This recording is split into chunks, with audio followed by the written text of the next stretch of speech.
어제 이제 서울시장이 오세훈 후보로 확정됐습니다. 너무 압도적이었어요. 압도적이긴 했어요. 네, 네. 많이. 근데 약간 놀랐던 게 20대 남자 네. 그 득표율이 엄청나던데요. 70% 넘었다는 거. 그러면 어떻게 그렇게 압도적이었는지에 대해서 논의하면 이게 정치 평론이 그쵸. 되는데 그거는 이제 뭐 그 사석에서 미루기로 하고. 네. 자, 그럼 제일 우리가 관심을 둬야 할 것은 서울의 부동산 정책, 그리고 앞으로 시장, 그리고 내 집 마련 등등 우리 그 일반 서민들의 어떤 삶이 어떻게 변화될 것인가, 거기에 대해서 기대할 부분과 또 반면 또 이렇게 조심해야 될 부분에 대해서 한번 살펴보는. 그리고 지금 당장 정책이 뭐 나온 건 아니지만 그분이 평소에 주장하던 공약이라든지 아니면 여러 가지를 토대로 우리가 지금 얘기를 나눌 수밖에 없는 거니까 일단 그 교수님이 기본적인 뭐 모두 발제를 한번. 그 선관위에 이제 공약지 이렇게 올라와 있더라고요. 네. 보니까 11페이지짜리인데 너무 우선 얇았고 네. 도선이니까 그럴 수도 있을 거라 생각하는데 네. 거기서 이제 그 5개 5대 공약이 있고요. 네. 그 다음에 주택 관련돼서는 그냥 모터가 원하는 곳에 원하는 집 빠르게 공급합니다. 이게 스피디한 걸 한다고 했는데, 그러니까 그러면서 이제 한 5개 정도의 또 세부 공약이, 그래서 주택 공급 가로막는 도시개혁 규제를 확대하겠다. 네. 민간 재개발 활성화, 그리고 우리 동네 타운하우스 만들겠다는 거, 그 다음에 장기주택 시프트 시즌 2 하고 뭐 이제 새 완화인데, 네. 제가 봤을 때는 그 시프트는 저는 좀 평가하거든요. 네. 왜냐하면은 그 과거에 나온 정책에서 이제 장기간 오래 살 수 있는 것들. 다만 이제 제가 그 염려스러운 부분은 이제 도시개혁 규제 혁파인데 네. 이게 규제 혁파가 크게 2가지거든요. 용적률을 인상을 시키든지 네. 아니면 용도를 전환시키든지 이건데 이게 이제 토지 시장을 자극할 수가 있는 거죠. 뭐 서울시 용적률 규제 완화 전반적인 거 하나 풀어준다는 얘기가 하나 있고, 그다음에 한강변 아파트 35층 이하 규제를 또 풀겠다는 거, 뭐 이런 건데 만약에 이게 되면은 특히 한강변 같은 경우에는 이건 거의 강남권하고 성수동권을 완전 자극할 거예요. 네. 그래서 이번에 그 압구정동 현대 평당 101억 나온 게 네. 네. 이거에 대한 미리 반영이 된 거예요, 사실은. 반영이 된 거고. 반영된 거예요. 그래서 재개발, 재건축 정상화로 본인이 이제 한 연간 2만 원씩 해서 10만 호 말씀을 하시는데 이제 재선을 이제 당연한 것으로 상수로 생각하신 것 같아요. 네. 그리고 이 10만 원이라는 수치가 이게 어마어마한 거거든요, 사실은. 그렇죠. 분당이 20만 원인데 분당이 80년 후반부터 해가지고 40년 걸쳐서 20만 가구. 근데 거기 분당의 20만 가구도 아파트만 다가 아니에요. 아파트가 제가 알기로는 78대건 다세대하고 단독방 2만 있거든요. 근데 그게 지금 벌써 한 40년 걸렸는데 이거를 10만 반수되는 걸 5년 안에 했다는 게 여전히 비현실적이에요. 제가 봤을 때는. 그래서 이거를 또 밀어붙인다고 이제 민간한테 지나친 인센티브를 준다고 했을 때 제가 봤을 때는 토지 시장에 굉장히 큰 후폭풍을 갖고 오지 않을까 그렇게 염려가 되더라고요. 안 기자님 그러면 저 현장의 목소리. 사실 저희 현장에서 네. 되게 너무 원사이드여서 어떤 소식을 전하기도 민망했어요. 일단 박 후보는 저기 아예 젖혀두고 오세훈 후보를 서울시장이란 상수로 놓고 보고 있더라고요. 그 기자들이. 네, 이미 그 부동산 업계도 그런 분위기였어요. 사실 돌아보면은 뭐 영등포도 그랬고 강남이야 말할 것도 없고요. 강남 3구야 말할 것도 없고 강동구도 그랬고 그리고 마용성도 말할 것도 없고요. 그냥 어딜 돌아봐도 오세훈 시장이 될 거고 재건축 재개발은 거기 완화된다는 거는 기정사실화로 받아들이고 있다 우리는. 그런 분위기였어요. 그러니까 언제든지 시장이 자극될 분위기는 이미 그들은 다 하고 있는 것 같아요. 준비 다 하고 있고. 근데 제가 저 아마추어로 여쭤보면 공급을 늘려야 한다. 뭐 어떤 방식인데 방식에 있어서는 굉장히 조심해야 되긴 하나 공급을 늘리는 게 기본적인 대책이다라고 우리가 공유를 하고 있었잖아요.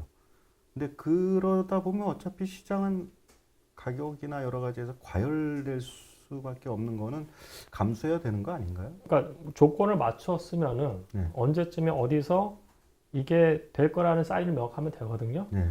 근데 사실은 서울시 안에 이제 재개발, 재건축 같은 것들을 이제 허락해주는 부서가 있잖아요. 네. 근데 거기서 그것들 굉장히 늦춰버린다든지 그게 어떻게 보면 약간 좀 과거에 박원순 시장에서 나타났던 것들이고요. 근데 이거를 빨리 하라고 인센티브를 줘버리면 그게 또 얘기가 달라지는 거거든요. 네. 제가 봤을 땐 그게 문제예요. 그러니까 법적으로 이럴 때로 순리대로 쭉 가야 되는 거지. 네. 지나치게 인센티브를 자극해서 지금 5년 안에 10만 원 제가 봤을 때 무리한 공약이거든요. 이거. 네. 이거를 만들기 위해서 분명히 또 무리하게 들어간다면 토지 시장을 작업을 해요. 네. 이게 제가 좀 왜 이게 무리하다고 얘기를 드리냐면은 저희 연구소에서 만든 인덱스 보면은 그러니까 4월 달 기준으로 했을 때 저희가 2월 말까지 가격이 나오거든요. 네. 강남이 꺾였어요. 강남이 꺾였고 다른 데 약간 일부 올랐는데 강남 꺾이면 그다음부터 다 꺾여요, 사실은. 그러니까 우리가 저번에 얘기했을 때도 약간 좀 가격이 꺾인다는 것처럼 얘기를 했었잖아요, 사실은. 근데 그게 실질적으로 꺾였고 압구정동 1억 전에 일주일 전만 하더라도 가격 다운된 것들이 굉장히 많이 나왔어요, 사실은. 네. 그러니까 시장이 안정화 가고 있는 그 시점이거든요, 지금. 네. 근데 이게 오세훈 시장이 이제 무리해서 재건축, 재개발의 경우에 지나치게 이걸 풀어준다고 하면은 이건 그분들한테 그러니까 직접적으로 캐시화 되는 거예요. 왜냐면은 내가 봤을 때 현실화된 이익 자체가 5년 후하고 3년 후하고는 얘기가 다른 거잖아요. 2년의 기회비용 자체가 금액으로 환산되는 거고 네. 거기다가 이제 용적률 인센티브가 된다고 하면은 그건 그냥 토지 가격으로 내려가요. 네. 네. 그리고 이게 저번에도 말씀드렸지만 우리가 그때 뉴타운이 네. 표로서는 굉장히 좋은 표기 때문에 네. 그 문제에서 전체 굉장히 좀 걱정돼요. 예. 토지 시장을 장악하는 게. 예. 비슷한 질문이긴 한데 단순히만 생각하면 재건축 재개발로 인해서 공급이 많아지면 가격이 더 떨어져야 되는 거 아닌가요? 근데 그게 가격 떨어지는 시점은 시장에 나온 다음이죠. 근데 사실 그러면 시장의 주택 한 채당 가격이 상승하는 거하고는 조금 인과관계가 없죠. 그건 아니죠. 그러니까 이제 재건축 시장, 제가 말씀드린 거니까 토지 시장을 건드린다는 거예요. 토지 시장을. 예. 재건축 재개발을 해준다고 하면 현재 있는 그 집들의 가격이 올라간다는 거죠? 그렇죠. 재건축 안에 있는 집들의 가격이 올라가는 네, 거죠. 그게 지금 10억이면 살 수 있었는데 재개발 재건축이 된다고 하니까 12억, 13억 이렇게 가격 그렇죠. 올린다라는 그렇죠. 거잖아요. 네. 근데 이제 그걸로 인해서 개발이 돼서 동시다발적으로 또 많은 공급이 되면 그때는 가격이 떨어질 수 있죠. 이 리틀 이명박이라고 하잖아요. 네. 오세훈 시장 당선인을. 오세훈 시장이죠. 이제 오늘부터 업무 시작하니까. 근데 이명박 대통령 시절처럼 그렇게 공급을 한다고 하면 단기적으로는 가격이 뛸지 몰라도 길게 봤을 때는 주택 경기가 확 꺾인 이후에 박근혜 정부까지 사실 그 여파가 앉았죠. 계속 이어졌잖아요. 사실 그거를 뭐 경실련 같은 곳에서는 오히려 서민들이 내 집 마련을 하기에는 더 기회를 만들어줬던 셈이다 이렇게 또 평가를 하더라고요. 네. 교수님께서는 뭐 그런 아니, 그거 그렇게 평가하면 안 돼요. 예, 왜냐면은 그럴까요? 당시에 그 주택 가격 특히 주택 매매 시장 자체가 거의 붕괴 같은 수준이었어요. 팔고 싶어도 못 팔았어요, 그때는. 그거는 시장이 제대로 작동하는 시장이 아니에요. 가격이 떨어져서. 네, 가격이 떨어지고. 왜냐하면 그때 MB 때 GDP가 괜찮았어요. OECD 평균 대비 우리나라가 잘 나갔거든요, 경기가. 그 시점에서는 가격이 같이 가는 게 맞아요. 근데 보금자리 주택이 되면서 그린벨트에다가 그냥 세우는 거니까 우선은 가격 자체가 30%가 싸잖아요. 그죠? 그러면은 이제 사람들이 그때 보금자리 주택만 기다리느라고 딱 글로 간 거죠. 구축 아파트는 안 사고. 그렇게 되니까 이제 민간에서 다른 지역에다가 아파트를 져가지고 팔려고 하는데 여기는 7억인데 자기는 10억에 팔아야 된다고요. 그걸 팔리겠냐고요. 그러니까 디벨로퍼들이 공급을 안 한 거예요. 그러니까 이게 보금자리 주택으로 인해 결과적으로 가격이 쌌기 때문에 누구나 집 살 수 있겠다. 그거 그렇게 얘기하면 안 돼요. 그때 보금자리 경쟁률 굉장히 높았다고요. 그때 로또가 있었어요. 로또 한 사람이 좋은 거지 일반적으로 서민들이 그때 집을 샀냐고. 그거 아니에요. 부동산 가격은 정부에서 들어가가지고 교란시키면 안 돼요. 오히려 일반적인 사람들이 살 수 있게끔 파이낸스 프로그램을 좀 잘 해놔야죠. 당장은 좀 비정상적이잖아요. 근데 뭔가 지금 불은 좀 꺼야 되는 단기 처방이 필요한 시기인 거는 맞는 것 같지 않나요? 그렇죠. 그렇게 할 거면은 이제 명확하게 재건축된 사이트에다가 언제쯤에 어떻게 될 것인지에 대해서 명확하게 밝혀주면 돼요. 시민들한테. 우리가 시에서 봤을 때 지나친 인센티브 안 주고 이렇게 했을 때 공급 스케줄 여기는 2022년에 한 만채 여기는 2023년에 만채 우리 이거 제대로 해가지고 이 시점에 이렇게 공급하겠다는 그것만 명확하게 해줘도 돼요. 근데 이게 되게 불명확해요, 사실은. 일단 오세훈 시장 같은 경우는 후보 때부터 목동의 모 아파트 그리고 저 노원구의 모 아파트 이렇게 딱딱 집어서 여기는 완화하겠다 이렇게 얘기를 했잖아요. 그런 것도 일종의 시그널이 될 수 있는 거예요. 근데 그 완화한다는 게 용적률도 완화하고 다 완화시킨다고 한 거예요? 아니면 어떻게 된 거예요? 민간 재건축을 여기는 내가 일주일 안에 어떻게든 뭐 통과되도록 힘을 써보겠다. 이렇게 약속을 한 거죠. 민간 재건축이 가능하게. 민간 재건축이 가능하게. 네.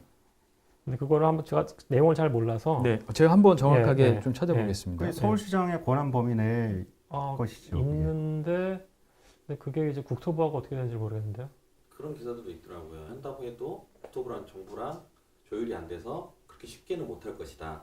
근데 민간 조합당은 사실은 민간이 개발 업체이고 하니까 서울시가 거기에 대한 인허가권하고 다 갖고 있거든요. 네. 그래서 중앙정부에서 할 말이 별로 없어요. 근데 사실 지금 이 선거 전에도 그 정부 여당이 그동안 부동산 정책에 대해서 좀 잘못된 점을 일부 시인하고 그랬던 부분도 있었고 참 얼마 전에 며칠 전에 기사를 보니까 금융위원회에서도 DTI LTV를 신규 주택 공급에 있어서는 약간 완화하겠다. 당연히 그래야 되는 거예요. 근데 그런 부분이라서 뭔가 지금 당선자 그 시장하고 새로운 시장하고 궤를 같이 하려고 하는 그런 부분이 두 가지 측면에서 좀 나타나 보이는데 그렇다면 그렇게 뭐 전체적으로 선거용 멘트가 아니었다면 정부 여당의 멘트가 그러면 뭐 같이 갈 수 있는 거 아닌가? 아니, 정부의 중앙정부의 협조가 요청되는 일이라도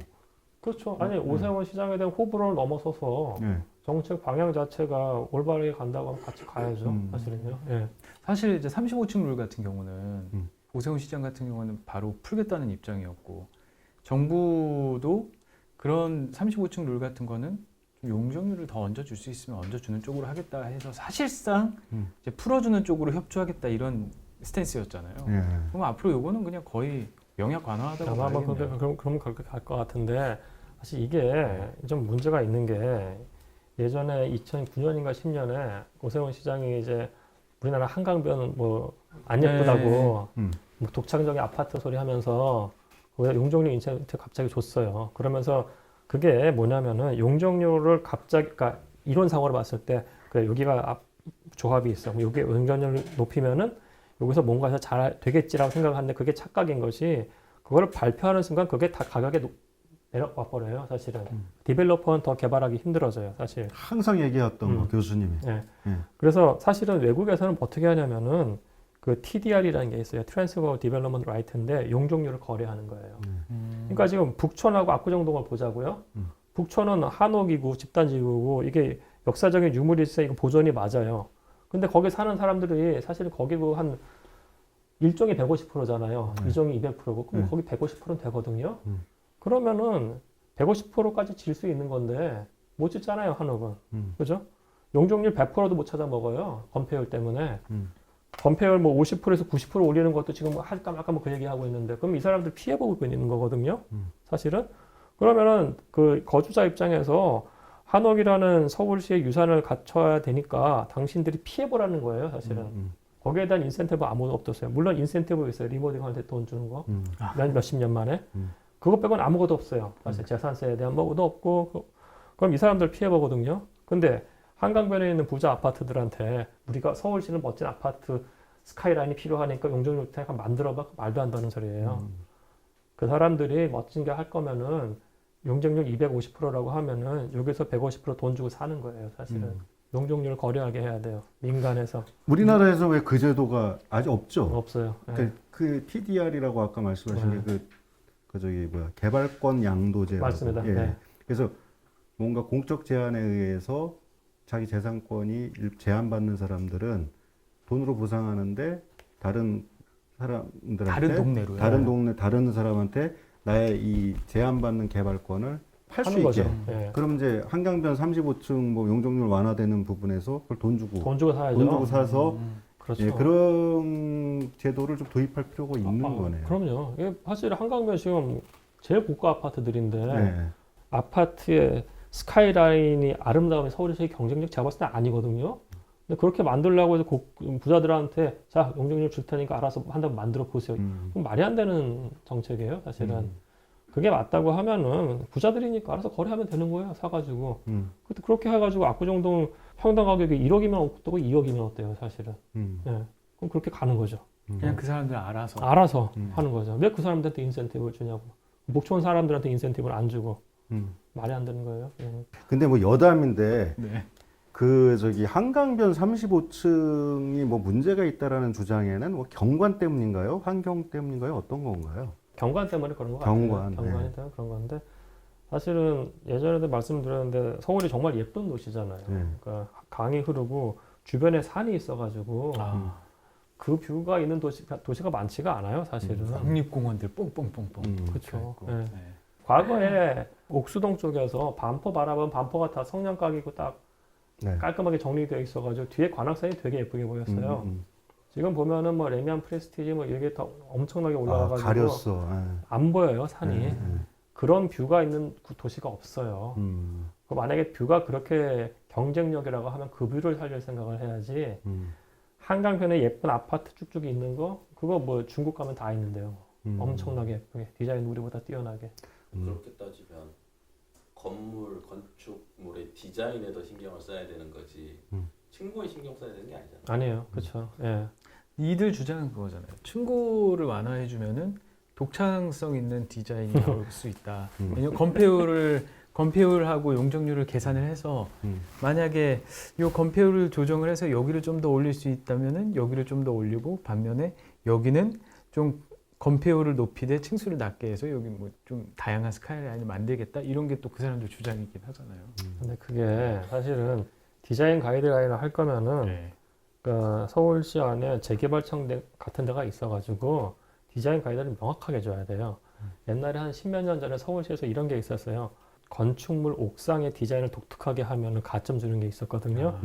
보시면 골 때려요. 옛날에 가다가 갑자기 뭔가 이렇게 튀어나오고 있고 막 그래요. 저 너무 궁금한데요. 어찌됐건 뭐 사회가 규제를 통해서 재산 가치가 이렇게 확정돼 있는데 뭔가 이유로 푼다, 규제를 푼다 그러면 그것 또한 누군가의 이익이 가는 거예요. 그렇죠. 그렇다면 그걸 또 형평에 맞게 뭐 어떤 재산적 부담을 시킨다라든지 그렇게 해야지 사회가 공정하다고 볼 수 있는 거 맞는 것 같습니다. 그게 제일 걱정돼요. 사실 이번에 영끌에 실패한 사람으로서. 저희가 계속 얘기했던 게 지금 이 시장 상황이라면 이 정책 상황이라면 보고 있어야 된다. 분명 언젠가는 이게 버블이기 때문에 어느 정도까지는 아주 많이는 안 떨어지겠지만 그거를 저희가 계속 얘기했고 그런 형태로 가고 있었잖아요.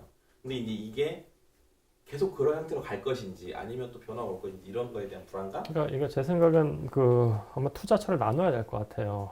그러니까 지금 구축 아파트하고 재건축 대상 아파트하고 그 다음에 강북에 있는 재개발 뉴타운 예정지 이렇게 세 개를 나눈다고 했을 때 지금 구축 아파트의 가격대는 사실 지금 제가 봤을 땐 버블이에요.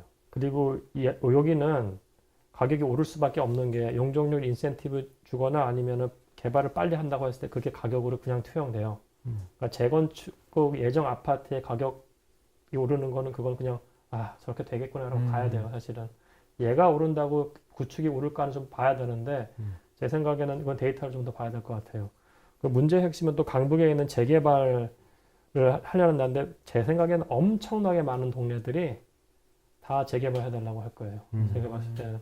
그럼 이게 강북에 있는 빌라하고 이런 것들을 지금 아마 자극할 가능성이 농후해요. 네. 최근 빌라 시장 들썩였던 거죠. 네, 그거예요. 그거. 네. 이런 흐름들이 그러면은 나중에 뭐 연립주택 넘어서 단독주택 이렇게까지 또 낙수가 가는 거죠. 네, 제가 말씀드린 건 강북은 아파트 단지가 아니고 강북에 있는 연립 다세대 빌라 단독 그 지역인 거죠. 뭉쳐 있는 지역들. 네. 이렇게 또 저의 꿈도 멀어져 가는 건. 아니 그런 체인 리액션이 거의 마무리가 돼야지 버블에 대한 진정한 조정이 오는 거예요. 거기까지 가봐야 되는 건가요, 우리가? 지금 제 생각에는 근데 이게 이자율을 언제 올리느냐, 이거와 연결될 것 같아요. 이자율이 언제 올리느냐. 부동산 시장은 정말 그 금리하고 너무나도 민감하게 반응하더라고요. 제가 얼마 전에 영끌하려고 은행 갔더니 은행 그 부장이 저한테 이게 금리 심상치 않은데 버티실 수 있겠어요? 그래서 이 얘기를 먼저 하더라고요. 저번에도 말씀드렸다시피 강남의 재건축 대상이 아닌 역삼동에 있는 아파트들 10년에서 15년 사이 그게 지금 한 1.3% 정도 되거든요. 수익률 기준으로. 지금 압구정동은 저번에도 말씀드린 1% 왔다 갔다 했는데 이번에 가격 뛰면서 1%가 안 될 거예요. 한 0.78% 이렇게 되는데 제가 며칠 전에 저희 집 앞에 있는 수협 갔더니 앞에다가 정규예금 금리 2.5% 써놨더라고요. 대출은 더 올랐다는 얘기네요. 네, 대출은 더 오르는 거죠. 지금 예금 적금이 그런데 진짜 예금 금리를 못 넘어선다. 부동산 수익률이. 그건 말이 안 되는 거예요. 그 완전 네거티브 스프레드라고 하거든요. 그거 말 안 돼요. 지금 버블이에요. 이거 언젠가 터져요. 그렇다면 그 지금 한창 뭐 노도관, 금관구 이런 얘기들 나왔잖아요. 그 서울 중심 광화문에 컴퍼스 딱 찍어서 중심부 같은 경우에는 왠지 저는 견고할 것 같은 느낌이 드는데 그 외곽 지역들 흔히 우리가 저평가돼 있었는데 이번에 많이 올랐다고 하는 그 지역들은 앞으로 어떻게 되는 걸까요? 거기도 사실 노원구 이쪽도 재개발 이슈가 있으니까요. 재건축 이슈가 있어서 거기도 만약 그 이슈 타고 하면은 들썩일 수는 있죠, 사실. 아예 저 아까 확인해 보니까 오세훈 시장이 후보 때부터 양천구 목동이랑 노원구 상계동 아파트 단지 딱 집어서 일주일 내에 안전진단 들어가겠다 얘기를 했더라고요. 이게 진짜 웃긴 게 안전진단이 우리 집 진짜 불안전해 그럼 돈 오르는 거잖아요, 사실은. 그게 진짜 코미디 아니에요? 우리 집 진짜 안전하지 않아. 살아봐라 이런 집에서. 근데 비싸다. 근데 비싸다. 아니, 근본적인 문제가 너무 오랫동안 묶어놔서 그랬던 것 같긴 해요. 그렇죠. 살기 어려운. 그러니까 사실은 음악 아파트 같은 경우에는 사실 제가 봤을 때 그냥 찍힌 것 같아요. 아니지? 나쁜 놈으로 그냥 일단 아니, 넌 그게 사실은 거기도 2010년대 중반에 재건축 같은 거 풀어줬으면 되거든요. 거기에 지금까지 안 하는 건 저는 문제 있다고 봐요, 정말로. 근데 거기 분들도 지나치게 인센티브 요구하면서 그러면 안 돼요. 제가 봤을 때는. 거기 뭔가를 해야 되는 게 맞는데 근데 그게 이제 2010년대 중반에 아파트 가격 안정되고 했었을 때 하면 괜찮죠, 사실은. 지금 엄청나게 마켓이 불안한 상태에서 누가 서울시장에 돼도 거기를 함부로 풀어주는 건 굉장한 용기가 필요할 거예요. 그것도 좀 궁금합니다. 우리나라는 보통 이제 재건축이나 재개발 한다 그러면 건설사들이 막 후다다다 달려들어서 막 여러 개 건설사들 막 뭉쳐서 으쌰으쌰 하고 쫙 빠지잖아요. 후다다닥 하고. 해외도 이런가요? 근데 해외는 우리처럼 이렇게 아파트 단지 큰 데가 없어요. 아, 정말요? 네. 사실은 외국에서는 미국에서 그러니까 제 사촌 형이 이제 한 80년에 서울에 와가지고 저희 아파트 단지에 왔는데 이거 프로젝트냐 그러더라고요.